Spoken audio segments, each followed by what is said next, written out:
Tout est un peu plus clair pour l'Union sacrée en ce qui concerne les élections des gouverneurs dans les provinces. Les partis politiques membres de ce courant se sont mis d'accord sur une liste pour les 13 provinces.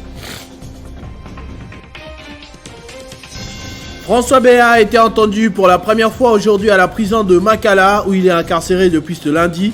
Ses avocats et ses proches dénoncent des faits lui reprochés que l'on ne peut prouver matériellement.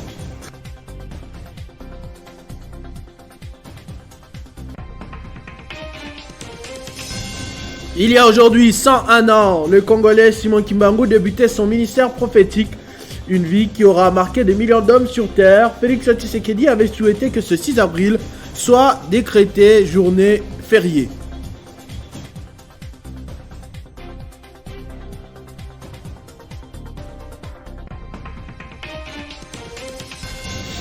L'acteur belge Jean-Claude Van Damme a été nommé ambassadeur culturel de la RDC par le chef de l'État.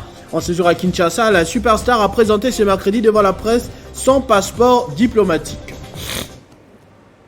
Mesdames et messieurs, bonsoir. En séjour à Kinshasa, une délégation du parti politique belge flamand CDV a été reçue en audience par le président du Sénat, Modeste Bahati Lukwebo, conduite par son président Joachim Cohen. Cette délégation a eu des échanges fructueux avec le speaker de la Chambre haute du Parlement, qui est aussi autorité morale de la FDC, un des partis politiques les plus ancrés en République démocratique du Congo. Joachim Cohen et Modeste Bahati Lukwebo ont évoqué les questions liées aux élections, les fonctionnements des institutions de la République, les réformes entreprises au Sénat. Le parti belge CDV et la FDC partagent les mêmes valeurs qui placent l'homme au centre de leurs actions, a-t-on appris au cours de cet échange. Modeste Bahati Lukwebo et son hôte belge, tous catholiques, ont été conviés dimanche dernier à une réception au centre Lindongue à Kinshasa par le cardinal Ambongo dans le cadre de la structure dénommée Ave Maria, une structure qui rassemble les hommes politiques, particulièrement des élus partageant la foi catholique. Nous avions arrêté le programme d'accueillir cette délégation de CDV. Nous avions pensé associer certains de nos élus catholiques qui partagent les mêmes valeurs. Je suis heureux de vous souhaiter tous et toutes la bienvenue en cette soirée et partager ce moment avec nous. Merci aussi au président du Sénat, même si il est là, non pas en tant que président du Sénat, mais comme catholique. L'ambassadeur du Royaume de Belgique en RDC et celui de l'Ordre de Malte ont été également conviés à cette rencontre. L'Union sacrée a rendu public ses tickets pour les élections des gouverneurs et vice-gouverneurs, ce après validation de leur hiérarchie, et pour l'ensemble des provinces, 13 au total. On en trouve 3 candidats gouverneurs pour le compte de l'UDPS, G7 ensemble 2 candidats, puis un candidat chacun pour FDCA, UNC, AABC, AAAC, le PPRD Mosaïque, AABC, ACO, AAD ensemble. Le coordonnateur Modeste Bahati a ordonné à tous les autres candidats qui sont membres de l'Union sacrée, y compris les indépendants, de retirer leur candidature de la course et aux députés de l'Union sacrée de soutenir les candidats de cette dernière liste. Le sénateur Augustin Matata Pogno a publié ce mercredi une nouvelle tribune évoquant le choix du développement dans les provinces, intitulée comme d'habitude C'est que je pense. L'article reprend les différentes opportunités de développement pas encore saisies jusqu'à présent, telles que la synergie des actions des assemblées et gouvernements provinciaux qui peut conduire à un développement économique. L'élection des gouverneurs des provinces ou le choix du développement est une tribune d'Augustin Matata Pogno de ce 6 avril 2022. Alors que la Commission électorale nationale indépendante vient de publier les calendriers de l'élection des gouverneurs dans 14 provinces à problème et plusieurs noms des candidats ont été retenus. Augustin Matata Pogno pense que le développement d'une province n'est possible que si l'Assemblée et les gouvernements provinciaux fonctionnent en parfaite synergie. Le gouvernement provincial doit élaborer un programme économique et sociale capable de garantir le progrès socio-économique de tous les territoires, mieux, de l'ensemble de la province. Ce programme doit tenir compte du potentiel des ressources et des spécificités de la province, de son interconnexion avec les provinces voisines, tout comme il doit rester en harmonie avec les programmes économiques du gouvernement national. Augustin Matata Ponyo pense que le choix et la désignation des dirigeants de l'Assemblée provinciale et du gouvernement de la province constituent des décisions capitales devant entraîner soit le développement, soit le sous-développement de la province. Et au regard des rôles clés que sont appelés à jouer l'un et l'autre dans la sphère provinciale, les atouts de leadership et de management demeurent cruciaux pour la réussite du programme économique. Voilà pourquoi le gouverneur des provinces, considéré comme chef du gouvernement provincial, doit être compétent, c'est-à-dire disposer d'une base de connaissances intellectuelles solides et d'une expérience avérée dans la gestion. Augustin Matata Ponyo pense que le découpage territorial initié en 2013 est en train de échouer lamentablement. Non parce que la réforme initiée est mauvaise, mais tout simplement parce que sa mise en œuvre est calamiteuse. En effet, rarement les conditions permises à son succès ont été réunies dans la plupart des cas. Des gouverneurs des provinces ainsi que leurs ministres ne répondent pas aux critères d'efficacité. Certains d'entre eux n'ont pas le niveau d'études requis pour occuper la fonction. On voit parfois des commerçants, des sportifs, des musiciens, des débrouillards et autres coursiers, tous limités intellectuellement et sans expérience dans la gestion, de devenir gouverneurs. Certains d'entre eux, bien qu'originaires de la province, n'y ont jamais vécu. Ils y arrivent pour la première fois, juste pour occuper la fonction. Augustin Matata Ponyo pense que l'échec du découpage n'est nullement lié à la question des originaires et non originaires des provinces. Les meilleurs gouverneurs des provinces devraient être des originaires, comme on le voit dans des grandes démocraties aux États-Unis, en France ou en Grande-Bretagne. L'homme à la cravate rouge pense également que les opérateurs politiques ainsi que leurs regroupements doivent cesser de s'ingérer dans la désignation des gouverneurs des provinces dans le but de satisfaire leurs propres intérêts financiers et politiques en lieu et place socio-économique de la province. L'ancien conseiller spécial du chef de l'État en matière de sécurité a été entendu ce mercredi pour la première fois au centre pénitentiaire et de rééducation de Kinshasa, Makala. D'après ses proches, l'accusation ne détient aucun argument suffisamment convaincant pour justifier son arrestation depuis plusieurs semaines. Je cite, « L'accusation est tellement faible qu'elle déshonore la République et les services qui l'ont confectionnée au point de ne même pas donner du travail à la défense. Aucun fait lui reproché ne peut être matériellement prouvé. Bref, c'est vide et ridicule, a déclaré sa famille après ce premier exercice. Les Kimanguistes considèrent historiquement la date du 6 avril comme dans la mesure où elle marque la création du ministère de Simon Kimbangu et lors de la commémoration du centenaire du ministère de ce chef religieux, le chef de l'État a émis le souhait de décréter ce jour comme une date chômée et payée en République démocratique du Congo car selon lui, c'est une occasion pour remémorer les martyrs des indépendances africaines et pour le pays de célébrer surtout le courage d'un compatriote dont la popularité s'est muée dans une renommée internationale. Un an après, rien n'est fait. La grande question est de savoir quelle est la procédure pour aboutir à cette décision. On écoute le juriste Innocent Kibundulu. Le député national élu du Congo central, Joachim Mavungu Tsiku, vient de poser une action patriotique dans une école du territoire de Sekebanza, en district du Bas-Fleuve, à faire connaître aux élèves l'homme qui dirige la République démocratique du Congo, Félix-Antoine Tshisekedi. À bord de sa Jeep de service Hyundai Palisade, bravant l'état de cette route, l'élu du territoire de Sekebanza a tenu à la réussite de sa mission.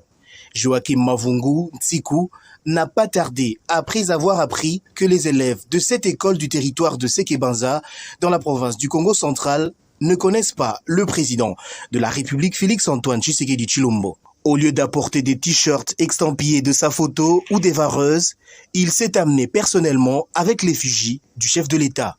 Un geste patriotique salué par le sous-provède des écoles de Sekebanza. Les écoles sont en Batasiala, en Sumbi. Nous avons des enfants et même ces enseignants ne connaissent pas le président de la République. Et pour nous, c'est déjà un matériel didactique pour les cours d'éducation civique, Parce que quand vous allez dans des écoles, il y a des difficultés. Nous n'avons pas les effigies du président de la République. Il y a des drapeaux. C'est un problème récurrent qui nous a été posé par les chefs d'établissement. Alors, l'honorable venait de résoudre ces problèmes. En tout cas, c'est vraiment un acte de générosité pour nous et nous disons vraiment merci beaucoup à l'honorable pour l'acte qu'il venait de poser. Nous encourageons l'honorable de continuer à faire, à poser des actes pareils. Sur place, le député Joachim Mavungu Siku s'est dit très satisfait de sa mission, car, souligne-t-il, ses élèves ne vont plus ignorer le président de la République démocratique du Congo, Félix Tshisekedi. Le vice-gouverneur de la province du Haut-Katanga, Jacques-Claude Canfoy, a assisté à la présentation de plusieurs groupes des présumés bandits. À l'absence du gouverneur Jacques Kabula Katoué, ils ont été arrêtés dans la nuit du lundi à mardi 5 avril après avoir opéré dans différentes parties de la ville de Lubumbashi, parmi eux des sujets ougandais. Ils sont au total 12 présumés voleurs repartis en 3 groupes différents. D'abord ceux-ci, ce sont des sujets ougandais qui opèrent depuis 2019 avec 6 armes de guerre dont 3 AK-47, 2 Uzi et un pistolet. Ils sont également dans la contrefaçon car ils étaient en possession de monnaie de plusieurs pays. Ils volent les véhicules, les coffres-forts et les motos. Le deuxième groupe est constitué des casseurs de vitres et extorquent également des téléphones des passants au quartier Luoboshi dans la commune annexe. Sur eux, les services de sécurité ont trouvé une tenue de la garde républicaine. Et le dernier groupe est composé de 7 personnes, dont une femme qui facilite les opérations la nuit en se faisant passer pour une personne en détresse. Pour leur part, ils se servent des armes blanches pour opérer au quartier Naviondou, Mazout, Kaleja et Bel Air Camp. Lors de cette présentation, le colonel Simplice de la police nationale congolaise a insisté sur les enquêtes qui se poursuivent afin de mettre la main sur toute la bande. Le vice-gouverneur Jean-Claude Canfoy Kimimba, qui représentait les gouverneurs du Haut-Katanga, a loué le travail abattu par les services de sécurité. Il y a lieu de féliciter la police nationale congolaise ainsi que tous les services impliqués dans la sécurisation de la province pour le travail abattu, pour que la quiétude soit dans notre province. Tous ces malfrats, ils doivent être établis en justice et puis répondre de leurs faits. Pendant ce temps, le dossier de chaque présumé bandit sera transféré à la justice pour que chacun d'eux réponde de ses actes devant les instances judiciaires. Toujours à Lubumbashi, hier mardi, la commune de Kenya, fief de l'Union nationale des fédéralistes du Congo, a connu une vive tension. Les jeunes de cette formation politique, dirigés autrefois par feu Antoine Gabriel Kyungu, se sont insurgés contre la décision du ministère de l'Intérieur confirmant Bertin Kanounou comme nouveau président du parti.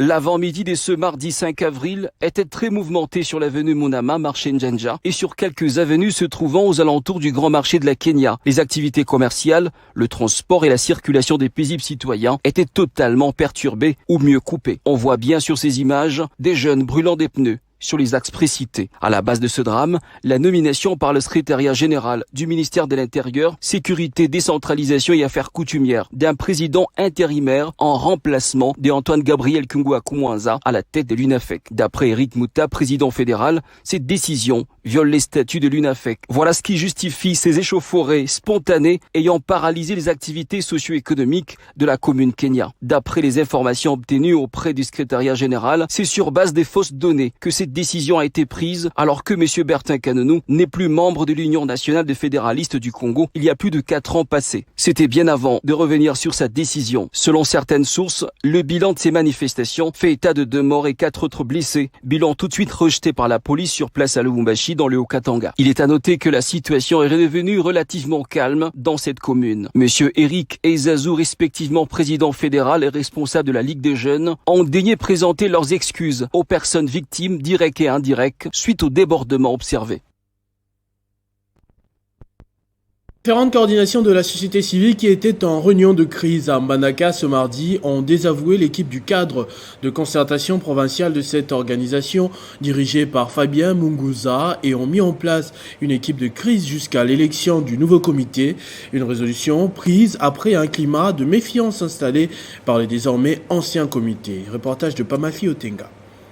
Nous, sous-signé membre de coordination de la société civile de l'Équateur, vu le climat de méfiance et de suspicion entretenu à dessein par le comité du cadre de concertation, lequel climat bloque tout dialogue franc et constructif entre la société civile et les institutions provinciales, pourtant partenaires incontournables et inséparables pour le développement de notre province, conscient du danger qui guette la province en général et la population en particulier du fait de la guerre continue et répétitive entre la société civile et les institutions provinciales, laquelle guerre est en train de paralyser toutes les actions que veulent mener les partenaires de bonne foi en faveur de la population, constatant que les actions menées par l'actuel comité auquel nous faisons partie ne traduisent pas des aspirations des ONGD et associations, ni celles de la population dont nous sommes les porte-parole.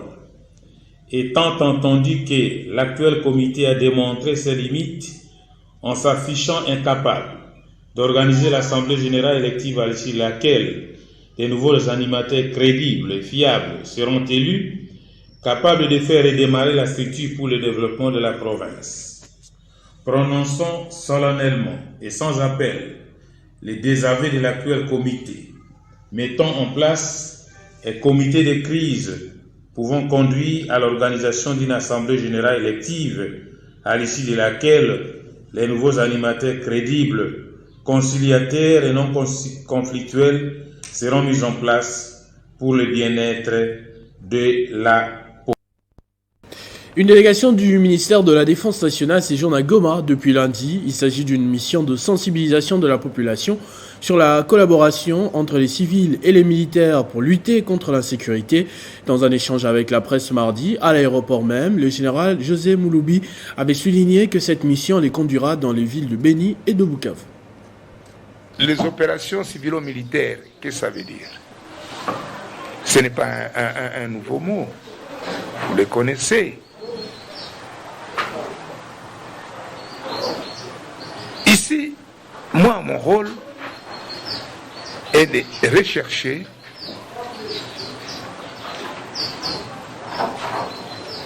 de renforcer l'harmonisation de la situation qui existe entre la population civile et les militaires. Ma rencontre d'aujourd'hui, entre vous et moi,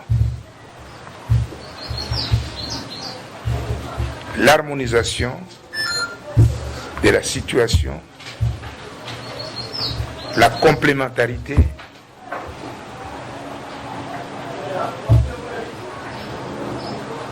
et la façon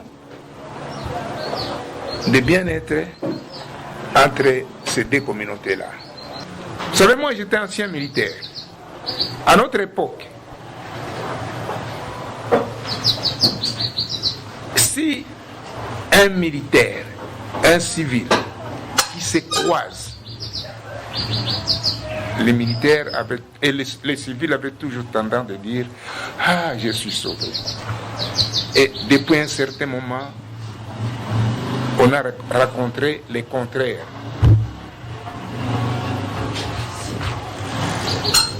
C'est pourquoi nous sommes en train de chercher à enlever ce mal-là. Le professionnalisme des cadres et agents de l'Office congolais de contrôle agence de Béni, dirigé par Paulin Kasereka Kamoua, a fait l'objet d'une visite de travail du maire policier de Béni au bureau de l'agence ce lundi. Accueilli par les cadres et agents de l'Office congolais de contrôle agence de Béni, dirigé par Paulin Kasereka Kamoua, le maire policier de Béni, Narcisse Kachale Mouteba, est venu féliciter et encourager les chefs d'agence de l'OCC et tout son personnel pour le travail des Tita abattus jusqu'ici et qui fait écho à ville de Béni et partout pour l'intérêt de la RDC et la population bénitienne. C'est à cœur ouvert qu'il a reconnu la bravoure des agents et cadres de l'OCC Béni présents dans la salle des réunions. Je suis venu vous dire que continuez à faire du bien, continuez à travailler, continuez à être le premier. Un jour, vos actes que vous êtes en train de faire preuve paieront un jour. Après l'exposé du chef d'agence de l'OCC qui a passé à revue tour à tour la mission et les activités de l'OCC, les réalisations ainsi que les difficultés rencontrées, l'autorité urbaine en a profité au cours de cette séance de travail pour prodiguer quelques conseils au personnel tout en promettant son soutien indéfectible si nécessaire pour permettre à l'OCC à bien mener sa politique. Honoré par la présence du maire à l'OCC Béni, le chef d'agence a souligné que s'il faut jeter des fleurs, c'est au directeur général de l'OCC qui ne ménage aucun effort pour doter l'office des outils de travail très efficaces et améliorer les conditions de travail et sociales des agents. Le directeur général met à notre disposition tous les moyens nécessaires pour que nous puissions nous acquitter de notre mission. Vous avez suivi le président de la délégation syndicale, les salaires qui sont payés régulièrement, les soins médicaux qui sont pris en charge. Le message de l'autorité va motiver davantage nos agents et cadres. La visite au laboratoire avec des explications précises sur son fonctionnement par les experts a clôturé la séance de travail du maire policier de Béni à sa grande satisfaction et celle du personnel, traduite ici par une photo des familles. Dernière note de politique dans ce journal, le parti ultra-kabiliste cher à Joseph Kokoniangui continue de gagner du terrain à travers la République.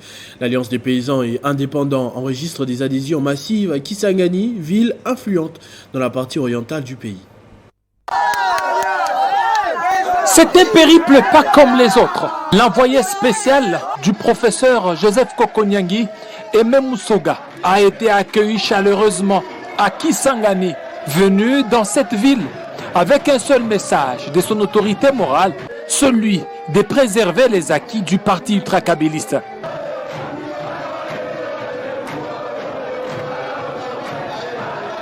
Sur place, plusieurs Boyomais et Boyomaises se sont déplacés en masse pour manifester leur désir d'adhérer au parti ultra-kabiliste. Et ce sont des centaines d'adhésions enregistrées.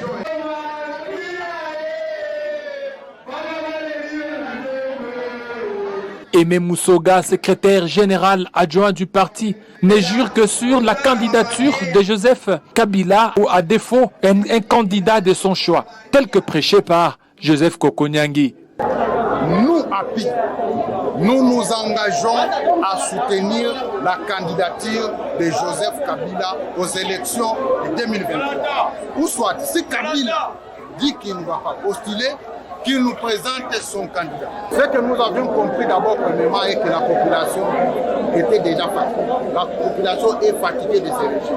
D'ores et déjà, API doit être compté parmi les grands partis de la République démocratique du Congo, puisque son ancrage se confirme chaque jour.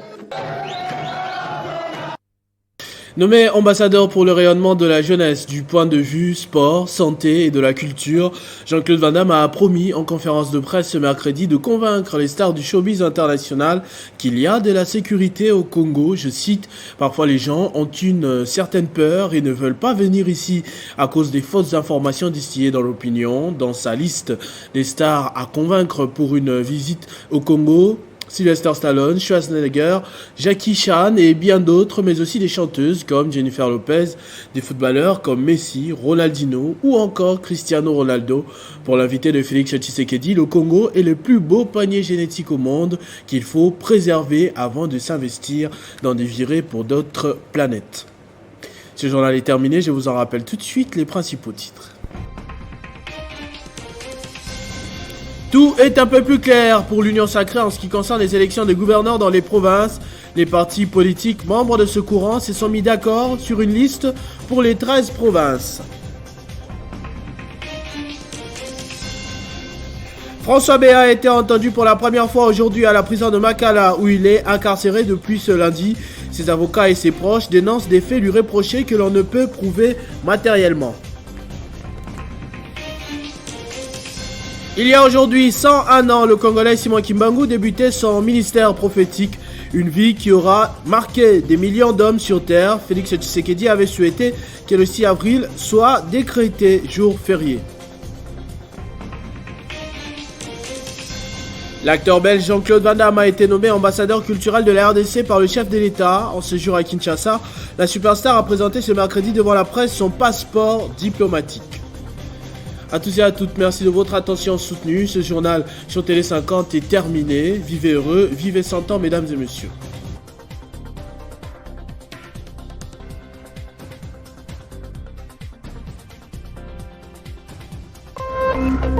Téléchargez les infos Télé 50 sur www.tele50.cd.